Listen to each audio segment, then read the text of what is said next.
Hello and welcome to Bjorn TV. When it comes to event decor, I love to work with the best. And today's guest, Josh Spiegel, Creative Director of Birch Event Design, has certainly earned that title, the best. He burst onto the scene just 14 years ago and has become one of the leading event designers in New York.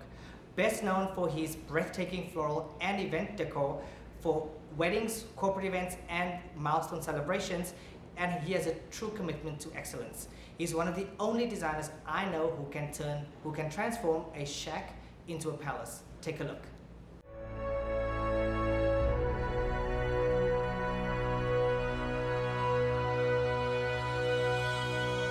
There is no life I know to compare with pure imagination. Living there, you'll be free if you truly wish to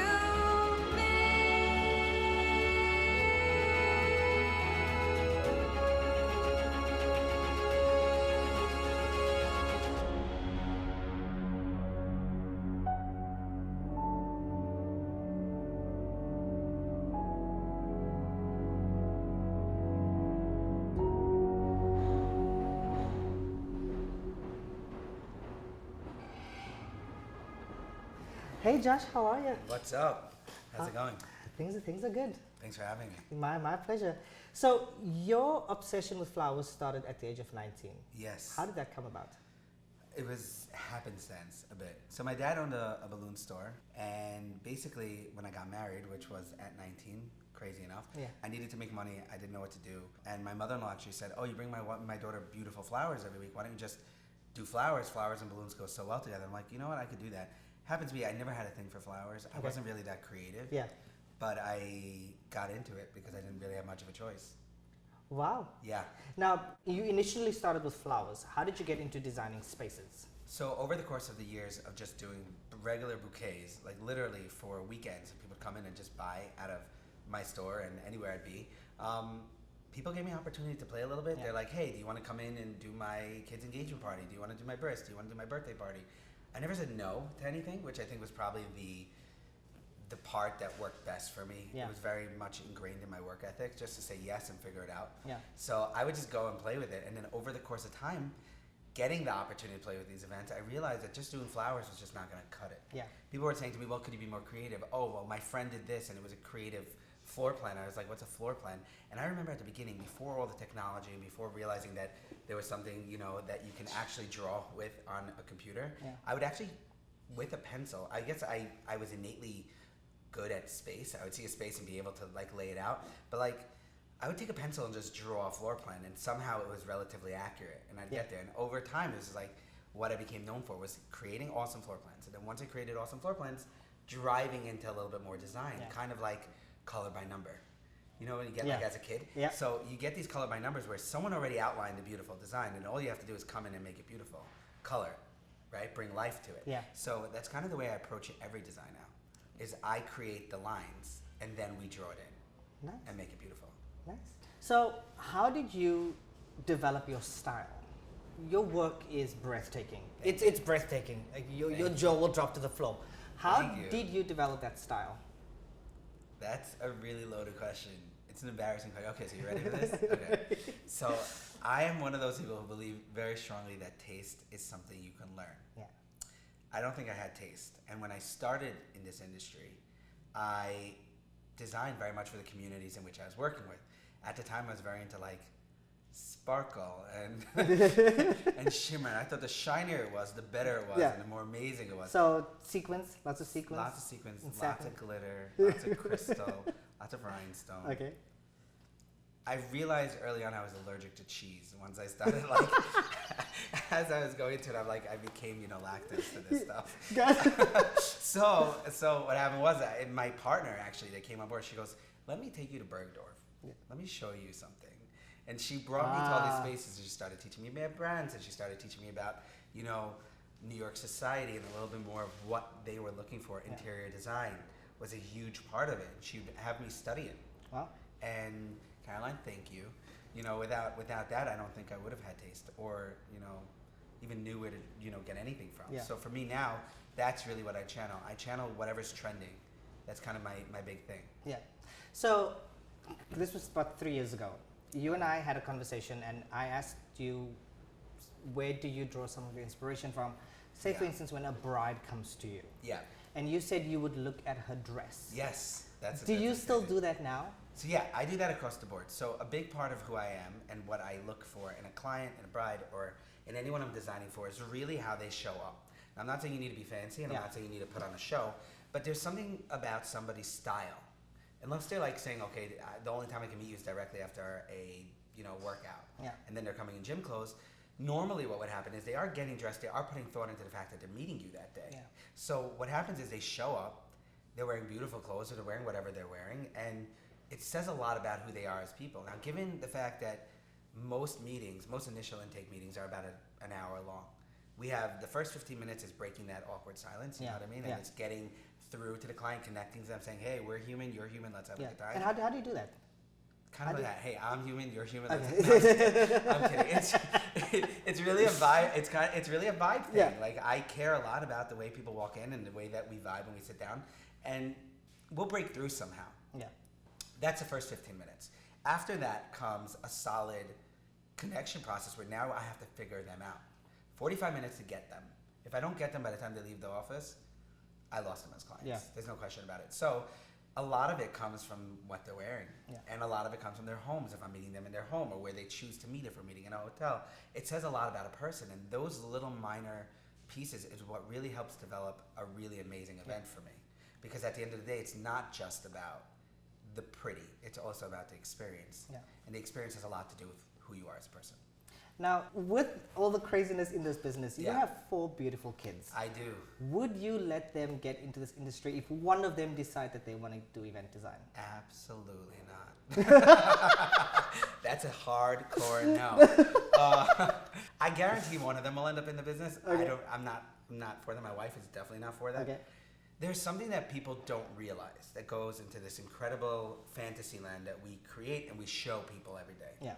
I've spoken about this before. It's like 80% glamorous that we're showing, and it's 20% chaos that we're showing.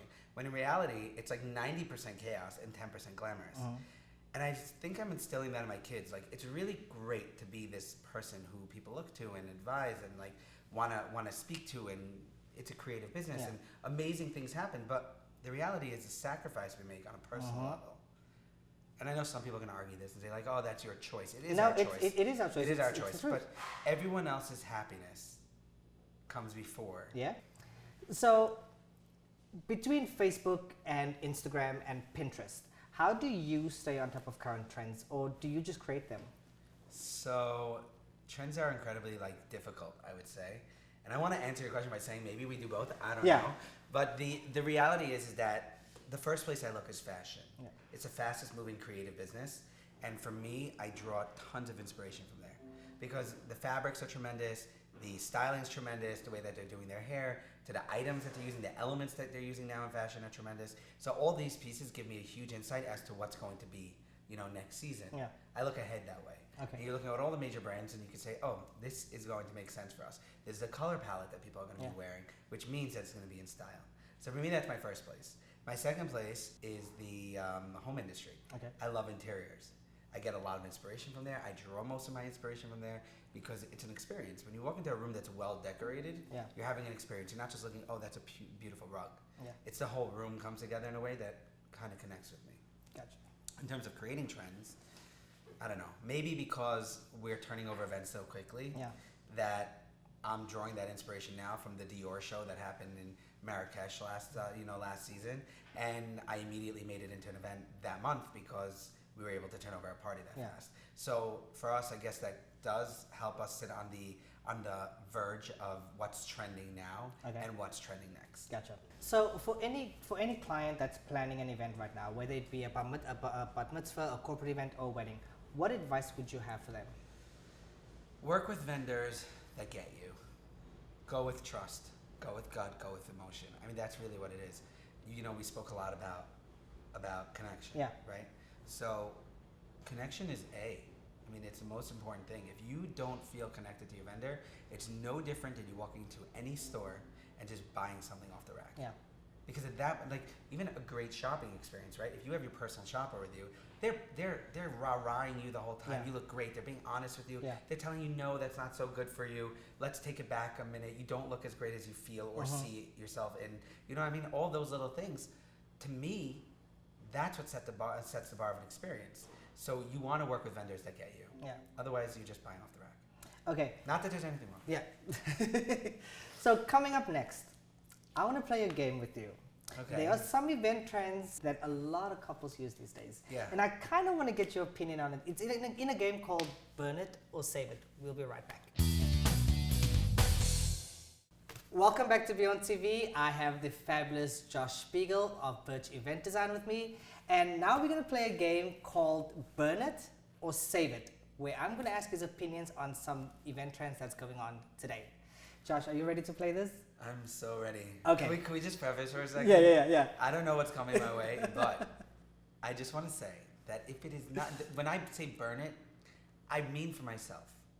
Not in the sense that we should get rid of it out of the industry. If it's your taste, Okay. we'll do it too. Or it's not being done as well as it should be. Yes, there Let's we put go. it that way. That's a good one. So we're That's a not good- completely cruel people. Okay. Go. Ready. So, you ready for this? Yes. Okay. Barn weddings. Burn it. No, it depends how it's done. Okay. It depends how it's done. Like that, I don't know whose wedding that is. Don't show it again. But yeah, I would burn it. Burn it? Okay.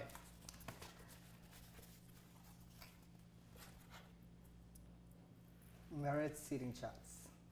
I say save it. Save it? I think so too. Save the mirrors. I think so too. Yeah, I it's- like them. It is. It's when it's done well. It's But there's so many different ways you could do it. Yeah. I think that's the reason why I'd say save it, because regardless, it's always something nice. Yeah. And I don't think it's unique anymore, or I don't think it's as big of an impact as it used to be. Yeah. But I do think it's something that's timeless and beautiful, and go for it. because I find that this is one thing that a lot of couples sometimes struggle with. Because there are so many options out there. I think Yeah, they between struggle the with it mirrored- mostly because they can't get their names correct Yeah. all the time. That's the reason why What they're do you- struggling. but what would you like to be seen done next? That's a very good question. A lot of people ask, what's the next seating chart or what's the next flower Yeah. wall?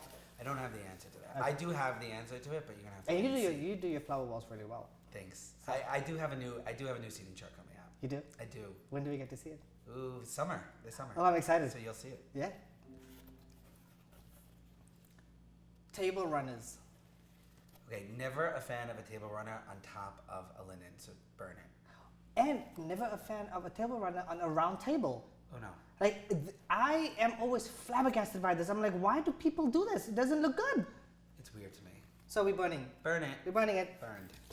It's gone. Okay. Mason jars. Like that, burn it. you can do beautiful design in Yeah. mason jars with mason jars. I don't say burn the mason jars. I'm saying burn everything else. Okay, so burn it and save it. Burn it and save it at the same time. Burlap. Okay, how Because it this depends on is- how it's used. I like burlap. Yeah. I say save it. Okay. I'll tell you why. Burlap can give you this really casual feel when making an event, but it's also really beautiful neutral base Yeah. for really pretty things. I have a lot of It events is. coming up with burlap, but like it's not. You don't walk in and say, oh, "Okay, this is going to be a burlap party." Yeah. It's not like that with me. So I think we used really well. It's a total save. Josh, thank you Oh, so much my for joining pleasure. me today. Thank you for having me. My This is my amazing. pleasure. You are a gem. And I Thanks. wish you nothing but even more success. So for more information about Josh and the team at Birch Events, please visit birchevents.com, or more about this episode, you can visit beyondtv.com. Thank you so much. We'll see you next time. Bye-bye.